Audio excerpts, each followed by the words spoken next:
Yo frère, ça qu'a fait là. Agen la pa mba yon kontrol ou nou frère. Nek pose nou frère men. Wap fa fe pou. Ah, c'est ma passe Ki men. mi jò passe la men, dim Ou non men. konen pa parle anglais men. Non film gen kap cause avec mon blanc.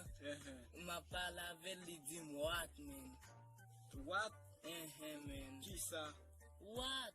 Ki sa? What li di men li di what? What vle di ki sa?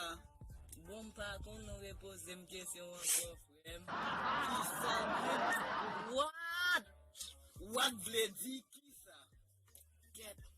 Mpa vle di. Ah, blanc vle di m'vou.